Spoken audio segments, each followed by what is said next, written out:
welcome to Kitchen Basics 101, where I teach you the bare bone basics as if you've never cooked a day in your life from the perspective of a mom. I'm gonna make biscuits and gravy today, which I think we've done once before, but it's definitely been over a year. And I'm gonna these are just like regular biscuits, grands, but you can make your own homemade biscuits if you like. I'm gonna throw these in the oven and then we'll get started on the gravy, because that's about how long it takes. Now I'm putting this gravy on biscuits, but you could not put my hair up, is that better? You could put this sausage gravy on whatever you want. You could put it on chicken fried steak, chicken fried chicken, chicken tenders, toast, whatever makes you happy.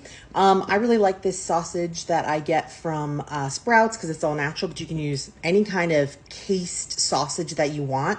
So this sausage is not in like individual links. It's not in any kind of casing. This is just loose sausage in here. Okay, so we're gonna cut this open and get this in the pan and start browning it up.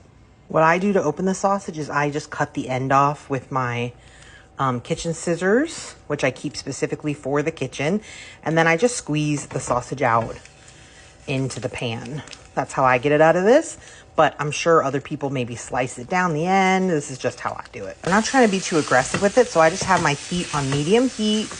And I'm just gonna break the sausage up as it cooks, okay, into smaller little pieces. And we're just gonna keep working it until we get it browned up. I'll show you the process as we go. This sausage is well seasoned. It's a little bit spicy, but I'm still gonna put just a little bit of salt and pepper on the meat while it's cooking.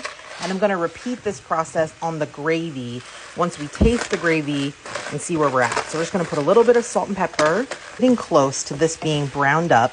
And as you can see in the pan, it's released some fat.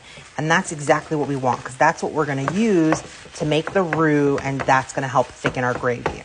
Now that our meat is cooked like almost completely, I'd say 80%, now we're gonna make the base of the roux. I'm gonna put 2 tablespoons-ish of flour, and we're gonna toss that around to coat all of our meat. And this is how we're going to create a roux, okay? So what's happening now is the flour is absorbing all the fat that came off of the sausage, and that's gonna help thicken our gravy and make it so delicious. Before we add our liquid, which is going to create our gravy, we need to make sure we cook this raw flavor out of the flour. So we're gonna just, let this cook for a minute, maybe 2 minutes. Just toss it around, make sure all of the flour gets absorbed into, and you can see already that the flour has basically disappeared. And that's because it's absorbed all the fat that's in the pan. Yes, you can use an alternative milk.